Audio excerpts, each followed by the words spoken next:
What's the craziest thing that happened when you turned 18? A woman cornered me in the school parking lot and said, "I'll give you $40,000 to come home with me." I froze. "Who are you?" "I'm your birth mom, and I want to reclaim you." My brain short-circuited. I'd been dreaming of this day ever since I was a child, and never expected it to start with a bribery. "I'm sorry, I think you have the wrong person," I said coldly, before shoving past her and running for the school bus. That night, my phone buzzed with a notification from Venmo. $40,000 from Fiona Gold, my birth mom. The message read, "Tell your fake parents you hate them. Come home to your real family." I stared at the huge number. It was the exact amount I needed for college. That's when my phone rang with a call from an unknown number. I didn't answer until that same number sent me a text minutes later. "Rose, they bought you from me when I was 15, but in 3 months you turn 18. You can choose to be with me. I don't understand what you want. I want my daughter back." "Why now?" "Because you have 7 siblings, all in foster care. They ask about their big sister every day." My stomach dropped. "But if you come back, if you help me prove I can maintain a family unit, I can get them back." I hung up. At home, Mom was in the kitchen making my favorite lasagna. "How was school, sweetie?" I almost told her everything, until Dad walked in, exhausted from his second job, and kissed my forehead. "Got some good overtime this month. NYU's looking more possible every day." The next morning at breakfast, I broke down. "Mom, Dad, I need to tell you something." I showed them everything. Mom's coffee mug slipped from her hand, shattering on the floor. "Oh gosh, not again." "Again?" Dad pulled out a filing cabinet from the hall closet. Inside were folders filled with legal documents and restraining orders against Fiona. "She tries to reconnect every few years," Mom whispered, tears streaming. "We've spent everything fighting her. We didn't want you to know. Didn't want you to feel like I wasn't worth fighting for," I finished. "Like you were being fought over," Dad corrected. My phone buzzed with another Venmo notification. $1,700 with the message, "$100 for every year your parents stole." When I didn't respond, she followed up with, "Your real siblings need you. They cry for you. Be the sister they deserve." I screenshotted everything. That week, Fiona escalated. She sent CPS to our house with an anonymous tip about medical neglect. The Venmo offers increased to $50,000, then $60,000. That's when I realized what I had to do. I called Fiona back the next day. "I've been thinking about your offer." Her voice brightened immediately. "You have? The money. It would change everything. And those kids, my siblings, they deserve better than foster care." She laughed, relief flooding through the phone. I met Fiona at a coffee shop the next day where she coached me through fake tears. "Remember, you need to say they made you feel like a burden after the cancer you beat. That they threw the medical bills in your face. They would never. That's not the point. The judge needs to hear it." She introduced me to 3 witnesses she'd paid, including my dad's estranged brother who'd agreed to testify for $10,000. "He's going to say he saw them lock you in your room," Fiona explained casually. "And this woman will say she heard your mom call you ungrateful at the grocery store. Once I have you, all my other kids follow. That's 8 kids, Rose. Maximum government support, tax benefits, and the survivor benefits from your biological father's death." My blood went cold. "My father's dead?" She waved her hand dismissively, sliding a document across the table. "Sign this. It says you want to explore reunification." I signed it. She had no idea my phone was recording in my pocket, or that my parents' lawyer was receiving everything in real time. 2 weeks before my 18th birthday, we all walked into court. Fiona had coached me to sit away from my parents, to flinch when they tried to touch me. Fiona took the stand, tears streaming. "I just want my daughter back. I want her to know her real siblings before it's too late." Then the judge turned to me. "Rose, I'd like to hear from you." I stood up slowly, just like Fiona had coached me. "Your Honor, I have something to say." I pulled out my phone and Fiona's voice filled the room. "He's going to say he saw them lock you in your room. And this woman will say she heard your mom call you ungrateful at the grocery store." I even included everything she said about getting maximum benefits. The judge turned to Fiona. "Ms. Gold, where are your other children currently placed?" Fiona's lawyer whispered urgently in her ear. They're in temporary care." "Where specifically?" Fiona broke down crying. "They don't let me know. The system is broken. But Rose is almost 18, she can choose." That's when I stood up again. "Your Honor, wait." My parents' faces went pale. Fiona made mistakes, but she was 15 when she had me. I want to give her a chance." The judge looked stunned. "Are you saying you want to live with your biological mother?" I avoided my parents' eyes. "My siblings need their sister. Maybe we all deserve a second chance." I moved in with her that night.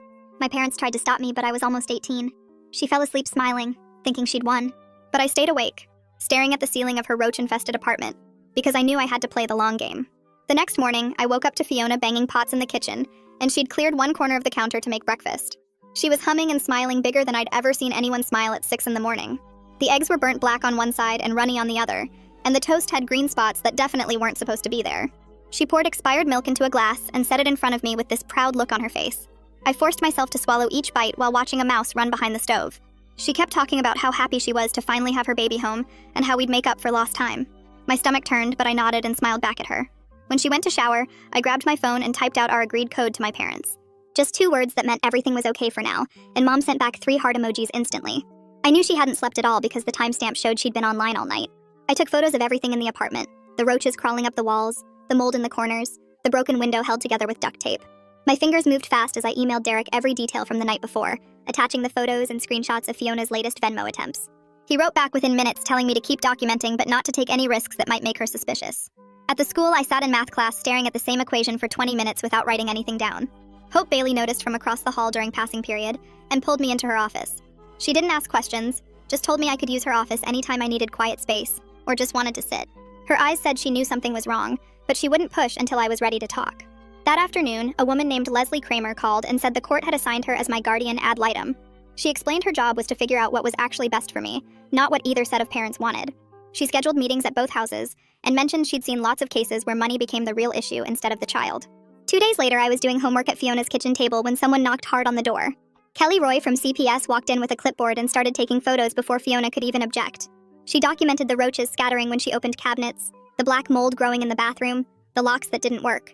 Fiona kept making excuses about how she'd just moved in and was still fixing things up. Kelly's face stayed neutral, but I could tell she wasn't buying any of it as she wrote notes on her clipboard. That evening, Fiona grabbed for my phone while I was texting, saying we needed family privacy and my adoptive parents were probably tracking me. I'd already backed up everything to the cloud and had recording apps running in the background constantly. I handed it over without fighting and let her think she'd won this round. She went through my messages and deleted my parents' numbers, not knowing I had them memorized anyway. The next morning, the bank called about the Venmo transfers, explaining they had to report any gift over $15,000 to the IRS. The woman said this could mess up my financial aid applications for college if it counted as income. I called Derek right after, and he told me to freeze access to those funds immediately and document that they were bribes, not gifts. I spent an hour on the phone with Venmo support getting everything locked down while Fiona was at work. That same day, Alan posted on Facebook about how my adoptive parents bought a baby from a desperate teen mother. He tagged half the people in town and included old photos of my dad from when they were kids. I screenshotted everything before he deleted it an hour later, probably after sobering up or realizing he could get sued. The post had already been shared dozens of times and people were commenting asking if it was true. 3 days after that, my parents texted asking to meet at a coffee shop downtown where we could talk without breaking any court orders. They picked a place with outdoor seating so everything would be public and documented. Mom brought my favorite turkey sandwich and Dad had papers from Derek about communication boundaries. We sat far enough apart that no one could say they were pressuring me or violating Fiona's space. They explained they couldn't visit or call directly because Fiona could claim harassment. So everything had to go through Derek now. Mom's hands shook as she passed me the sandwich, and I could see she'd lost weight in just the few days since I'd left. Dad kept his voice steady, but his eyes were red and puffy like he'd been crying. We agreed on signals for emergencies and set up a schedule for checking in through the lawyer. They promised they'd keep fighting but would follow every rule so Fiona couldn't use anything against them. I wanted to hug them, but knew someone might be watching or taking photos to use in court later. Instead, I just nodded and took small bites of the sandwich while we went over the plan. The whole meeting lasted 20 minutes before Derek said we should wrap up to avoid any appearance of coordination against Fiona. 2 days later, Leslie showed up at Fiona's apartment for our scheduled interview. She sat across from me at the sticky kitchen table while Fiona pretended to clean dishes in the next room, but really listened to every word. Leslie asked why I'd chosen to move in, and I explained about wanting to know my siblings, keeping my voice steady while Fiona banged pots louder whenever I paused too long. Leslie wrote notes in her folder and watched how I kept glancing toward the kitchen, then asked if I felt safe here. I nodded quickly and said everything was fine, that I just needed time to adjust. She leaned forward and warned me about taking on too much responsibility for other people's problems. Her eyes stayed on mine longer than necessary before she packed up her papers and left. The next morning, I walked to the foster care agency office downtown and filled out 12 pages of paperwork requesting supervised visits with my siblings. The coordinator, Liana Rivers, reviewed each form and explained the process would take several weeks for background checks and home evaluations. She showed me photos of each kid in their current placements, and I memorized their faces, especially Michelle, who had my same nose and chin. Liana said Michelle had been asking about her big sister for years, but nobody knew where I was until now. I signed the last form and she promised to call as soon as the visits got approved. Back at the apartment, Fiona had set up 2 chairs facing each other and told me we needed to practice for court. She demonstrated how to let tears fall without wiping them, how to make my voice crack at the right moments. She coached me through phrases about feeling unwanted and burdensome, making me repeat them until they sounded natural. My phone recorded everything from my pocket while she adjusted my posture and taught me to flinch at certain words. We practiced for 3 hours until she was satisfied with my performance. The library downtown had public computers where I searched for my biological father's death records. After 40 minutes of searching different databases, I found his certificate showing he died 2 years before Fiona claimed, from a car accident, not the illness she described. The certificate listed no life insurance policies and showed outstanding medical debts at the time of death. I took photos of the screen with my phone and forwarded everything to Derek with a note about the timeline discrepancies. Hope met me in her office the next day with a stack of financial aid appeal forms. She explained how to document that the Venmo transfers were coercion attempts, not gifts, and helped me write a statement about the bribery. We attached all the screenshots and legal documents showing Fiona's pattern of harassment. Hope had handled similar cases before and knew exactly which evidence the committee needed to see. She submitted everything online while I watched, then printed copies for my records. That evening, Fiona handed me a thick packet of government benefit applications already partially filled out. The forms listed 8 children living in the household, even though it was just us 2 in the apartment. She pointed where I needed to sign as an adult dependent and pushed the pen toward me. I said I wanted to read everything first and took the packet to my mattress on the floor. While she watched TV, I photographed every single page with my phone, getting clear shots of her handwriting claiming false dependence. When she came to grab them back 20 minutes later, I'd already documented everything. Kelly showed up at my adoptive parents' house that afternoon, investigating another anonymous complaint about educational neglect. Mom later texted me through Derek that she'd shown Kelly my report cards from the past 4 years. All A's and B's with perfect attendance. Kelly had rolled her eyes and noted this was the 4th false report in 2 months, all from the same phone number. She'd started a formal investigation into harassment through false reporting. The status conference at the courthouse lasted 90 minutes with everyone crammed into a small room. The judge reviewed all the recent reports and complaints, then maintained the current supervised arrangement despite Fiona's lawyer arguing for immediate full custody. She scheduled complete home evaluations for both households within the next month. Fiona's lawyer protested this was unnecessary, but the judge cited the CPS concerns about living conditions and the pattern of false reports. Fiona sat silent and furious while the judge set another hearing date for 6 weeks out. 3 days later, Liana called to say my first sibling visit was approved and set up a video call with Michelle. I sat in the agency office staring at the laptop screen when a little girl appeared with dark hair and pigtails. Michelle asked immediately if I was really her sister and why I never visited before. Her foster mom sat beside her rubbing her back while Michelle showed me her stuffed animals and drawings. She'd drawn pictures of a big sister she'd never met, always with long hair like mine. I promised we'd meet in person soon and she made me pinky swear through the screen. The call ended after 20 minutes when Michelle started crying and asking why we couldn't live together. That Friday, Fiona invited one of her paid witnesses over for dinner, a man who smelled like cigarettes and kept forgetting his practice lines. She coached him through the story about seeing my dad yell at me outside the grocery store last summer, correcting him on dates and details. She made him describe what my dad supposedly said, what I was wearing, how other shoppers reacted. My phone recorded from my lap as she showed him photos of my dad and pointed out identifying features. The man practiced his testimony between bites of frozen pizza, while Fiona adjusted his wording to sound more believable. After he left, she seemed pleased with the rehearsal and said the judge would definitely believe him. The next morning, Leslie called and told me I needed to see a therapist she'd picked for evaluation. I drove to the office building downtown and spent 2 hours answering questions about how I was handling everything. The therapist kept writing notes while I talked about moving between houses and recording Fiona's coaching sessions. She asked if I felt safe and I told her about the roaches and broken locks, but said I could handle it for now. At the end, she wrote down that I was showing stress but keeping good judgment and coping well with a hard situation. When I got back to Fiona's apartment, she was at the courthouse filing papers with some guy she met online who said he knew legal stuff. She came home mad because the clerk sent her away saying she filled out everything wrong and couldn't file an emergency motion like that. The clerk told her she needed a real lawyer and proper forms to request full custody of all her kids at once. That night, my phone buzzed with an alert from my credit monitoring service that made my stomach drop. Someone had opened a credit card in my name with a $5,000 limit using Fiona's apartment as the address. The application had my social security number that she must have taken from my papers when I wasn't looking. I showed her the alert the next morning and asked why she would do this. She looked confused and said I must have signed up for it myself and forgotten because I was so stressed from my adoptive parents messing with my head. She kept insisting I was being paranoid and seeing problems that weren't there. I didn't argue with her but went straight to the police station and filed a report for identity theft. The officer took my statement and gave me a case number to add to Derek's growing file of evidence. Mom texted me through Derek that they found all the original adoption papers from when I was a baby. The documents showed they paid normal legal fees and medical costs like any adoption, not the crazy story Fiona kept telling about them buying me. The agency records proved everything was done right, and that Fiona signed all the papers freely even though she was only 15. They had statements from the social workers and nurses who were there saying nobody forced her into anything. Derek took copies of everything to Leslie's office and filed them with her report about the case. She pulled me aside after reviewing them and said the evidence was overwhelming against Fiona, but warned me she might do worse things when she figured out she was losing. She'd seen birth parents get desperate before and told me to be extra careful and keep documenting everything. 2 days later, Fiona sat me down and said if I didn't stop talking to my adoptive parents completely, she would demand all the Venmo money back. Her voice was calm, but her eyes were angry and she kept tapping her fingers on the table. I stayed quiet for a minute, then told her I still needed them for practical stuff like college recommendation letters. She didn't like that answer, but I said Derek was working on the legal response about the money, and we'd figure it out soon. Kelly called me that afternoon to say she was opening a formal investigation into all the false reports against my parents. She explained that making fake CPS complaints was actually a crime, and Fiona could get in serious trouble for it. She gave me a special phone number that went straight to her cell, and said if I ever felt unsafe, I should call and someone would come right away. The next day at the school, Hope pulled me into her office during lunch and taught me how to document things properly for court. She showed me how to mark timestamps on recordings and make multiple backups, and identify witnesses clearly in my notes. She'd helped other students in custody battles before, and knew exactly what judges cared about seeing as evidence. She gave me a special notebook and showed me how to write entries that couldn't be questioned later. Fiona had been making phone calls all week and finally told me we had a meeting with a tax guy who could help us get more money.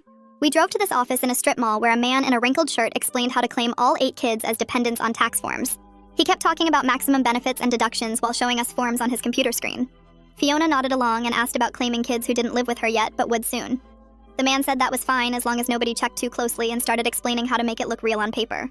I recorded the whole thing on my phone while he admitted it would be fraud since the other kids were still in foster care.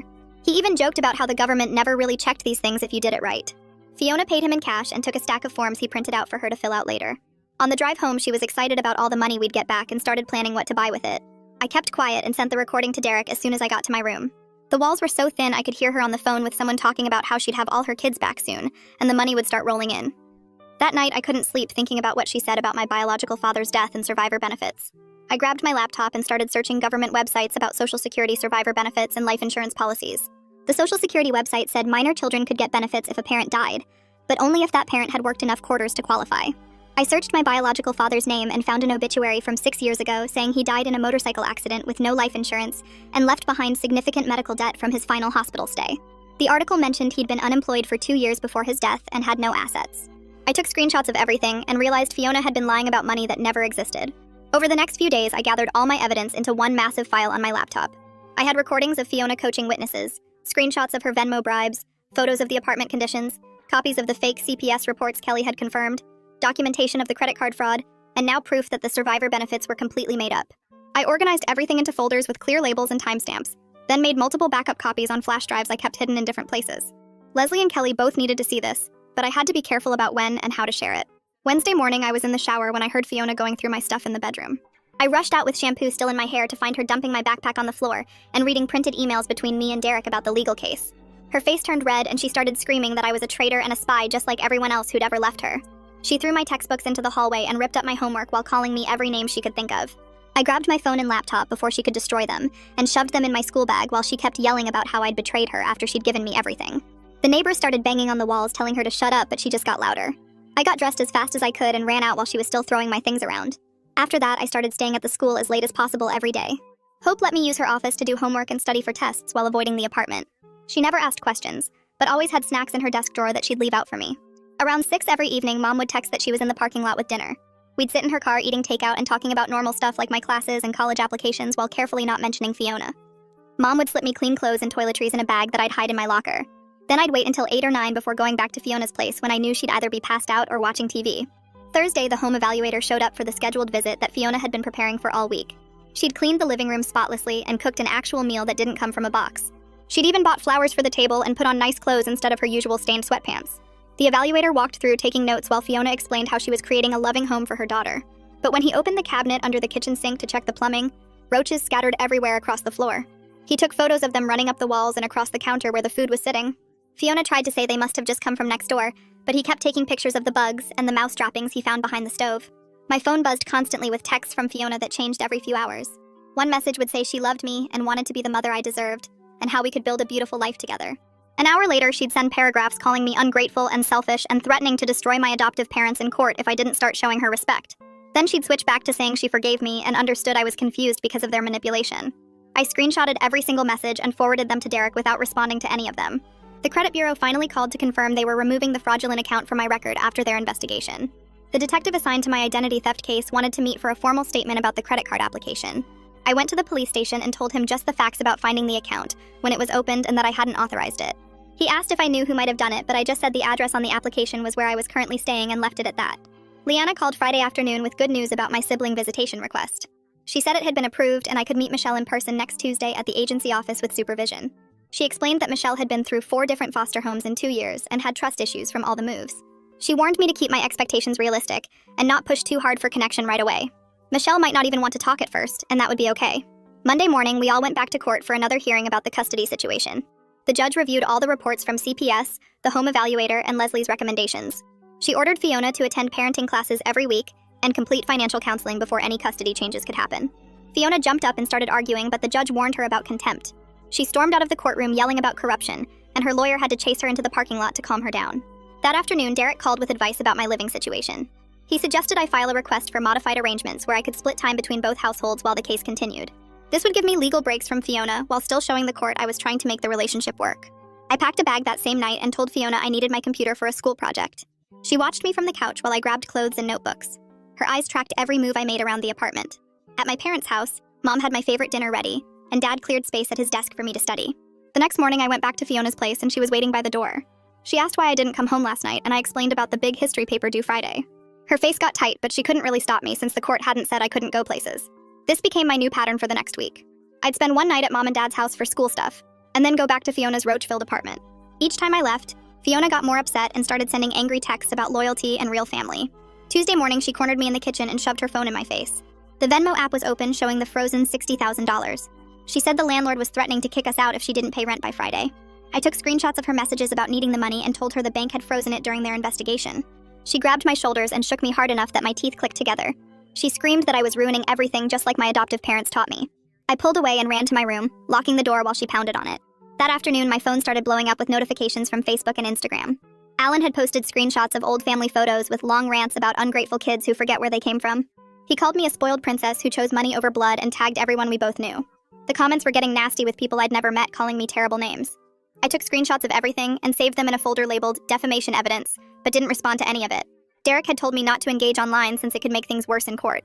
Wednesday morning, Kelly called and asked me to meet her at the agency office. She sat me down and looked serious while explaining that my job wasn't to be a detective.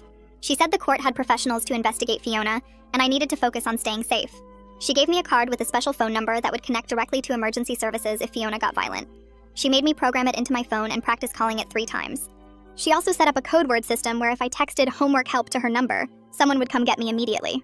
Thursday, the mail carrier knocked on Fiona's door with a thick envelope that required signature. Fiona ripped it open and her face went white as she read. The evaluator's report was brutal with photos of the roaches, the mold, and the broken locks. It listed all of Fiona's coached witnesses and the payments she'd made to them. The report said reunification wasn't appropriate and recommended supervised visits only. It questioned whether Fiona could provide a stable environment for any children. Fiona threw the papers at the wall and started destroying things in the living room. She smashed plates and kicked holes in the already damaged walls. I locked myself in the bathroom and texted Kelly the code word, but then canceled it when Fiona calmed down. Friday was supposed to be a normal school day until Fiona showed up at lunch. She pushed through the cafeteria doors and started yelling my name. Everyone turned to stare as she ran toward my table, crying about how I was breaking her heart. She grabbed my arm and tried to pull me up while sobbing that I was her baby and she loved me. My friends backed away as she made a huge scene. The resource officer had to physically remove her from the building. He wrote up an official trespass warning that meant she'd be arrested if she came back. The whole thing was recorded by at least 20 kids and posted online within an hour. Saturday, I walked into the bookstore down the street and asked if they were hiring. The manager said they needed weekend help and I could start immediately if I wanted. I filled out the paperwork and worked my first 4-hour shift that afternoon. It felt good to do something normal like organizing books and helping customers find what they needed. When I got back to Fiona's apartment, she was waiting with her hand out. She said if I was working, then I needed to contribute half my paycheck to expenses. I hadn't even gotten paid yet, but she wanted me to commit to giving her the money. I told her I'd think about it, and she started yelling about ungrateful kids who take advantage. Sunday, my parents called Derek and suggested we try mediation with Leslie to set boundaries. Everyone thought it might help reduce the fighting if we could agree on basic rules. Leslie scheduled it for Monday afternoon at the courthouse in a conference room. Mom said privately she didn't think Fiona would follow any agreement, but it was worth trying. Monday, we all sat around a big table with Leslie taking notes. My parents started by saying they just wanted what was best for me. Fiona immediately started screaming that they stole me and had no right to opinions. Leslie tried to redirect the conversation to communication boundaries. Fiona stood up and knocked her chair over. She yelled that this was all a conspiracy to keep her from her daughter. She stormed out, calling us all liars and saying she'd see us in court. The whole meeting lasted maybe 10 minutes before falling apart. Leslie wrote everything down and noted that Fiona couldn't prioritize my well-being over her own anger. Tuesday morning, Derek called to say the judge had scheduled a hearing for next week about the harassment and identity theft. He wanted to meet Wednesday to practice my testimony. He said I should stick to facts and avoid getting emotional since Fiona's lawyer would try to twist my words. We spent 3 hours going over possible questions and how to answer them clearly. The night before court, Derek showed up at my parents' house with Hope, and they set up a mock courtroom in our living room using dining chairs. Derek played Fiona's lawyer and threw every nasty question at me he could think of while Hope watched my body language and coached me to keep my hands still. They made me practice saying the same facts over and over until I could recite dates and details without getting emotional or angry. Hope taught me to take 3 deep breaths before answering any question, and to look at the judge instead of Fiona when I spoke. We practiced until almost midnight, and Derek made me go through the credit card timeline 4 times to make sure I wouldn't mess up any dates. The next morning, I threw up twice before we left for court, and Mom held my hair back without saying anything. At the courthouse, Derek met us in the lobby and reminded me one last time to stick to facts and let the evidence speak for itself. The courtroom was smaller than I expected, with wood paneling and fluorescent lights that made everyone look sick. Fiona sat at the other table wearing a dress I'd never seen her in, and her lawyer kept whispering in her ear while shuffling papers. When my turn came, I walked to the witness stand and my hands were shaking, so bad I had to grip the rail to steady them. The judge asked me to explain the recordings, and I pulled out my phone with all the files labeled by date. I played the one where Fiona coached the fake witnesses, and the courtroom went completely silent, except for her voice talking about Alan lying for $10,000. Then I played the one about getting government benefits for 8 kids, and Fiona's lawyer jumped up objecting, but the judge told him to sit down. I showed the credit card application with my social security number in Fiona's handwriting, and the Venmo screenshots of all the bribes. Fiona's lawyer stood up and started talking about a desperate mother who just wanted her stolen child back after years of separation. He said the recordings were taken out of context, and that Fiona was traumatized from having her baby sold when she was only 15. He tried to make it sound like my parents had manipulated me into gathering evidence against my real mother. The judge asked him directly if he was denying the credit fraud, and he started talking in circles about misunderstandings and good intentions. Then the judge turned to Fiona and asked if she wanted to explain the credit card application, and Fiona started crying about how hard it was to be separated from her daughter. The judge cut her off and said crying wasn't an answer to the question about identity theft. She issued a protective order right there that said Fiona could only see me during supervised visits at the agency office. She ordered Fiona to complete parenting classes and mental health counseling within 90 days or face criminal charges. She scheduled a review hearing for 3 months out and warned Fiona that any contact outside the supervised visits would result in immediate arrest. Fiona's lawyer asked for more time to present character witnesses, but the judge said the evidence of fraud and harassment was clear enough. After court, I went back to Fiona's apartment to pack my stuff, while she sat on the couch staring at the TV. I grabbed my clothes from the floor where I'd been keeping them in a garbage bag, and took my toothbrush from the moldy bathroom. She didn't look at me or say goodbye, just kept watching some game show with the volume turned up loud. I walked out with my single bag of belongings and got in my parents' car where they were waiting in the parking lot. 2 weeks later, Liana called to say my first visit with Michelle was approved for the following Saturday at the agency office. I showed up early and waited in a room with kid drawings on the walls and a box of broken crayons on the table. Michelle came in holding her foster mom's hand and wouldn't look at me at first. We sat at the little table and I started coloring a picture of a house while she watched from across the table. After about 20 minutes, she picked up a crayon and started adding flowers to my drawing. She told me her foster family had a dog named Biscuit, who slept in her bed and knew how to shake hands. By the end of the hour, she was showing me all the pictures she'd drawn that week and asking if I'd come back next time. The financial aid office sent a letter saying my appeal was approved, and the Venmo money wouldn't count against me since it was part of an ongoing legal case. I qualified for state grants that would cover most of my tuition at the local university, but not enough for the private schools I'd dreamed about. Fiona started leaving voicemails on my phone that I'd forward to the supervision agency, without listening to more than the first few seconds. They documented everything and adjusted the visitation rules to require an agency worker present at all times. Dad wanted to sue Alan for defamation after all his online posts, but Derek wrote a cease and desist letter instead that basically said stop or we'll take you to court. Alan deleted everything within a day and never posted about us again. Hope met with me after school to help write my college essay, and we went through 6 drafts trying to find the right balance. We focused on my future goals in social work and how I wanted to help kids in the system instead of making it all about trauma. She helped me write about resilience without using any cliches or making myself sound like a victim looking for pity. The detective called 2 days later and asked me to come to the station about the credit card case. I sat in a small room with bad coffee while she typed up my statement about finding the card application with my social on it. She showed me copies of the paperwork Fiona had signed using my information and asked about specific dates and times. I stuck to basic facts about when I discovered the account and how I'd never given permission for anyone to use my social.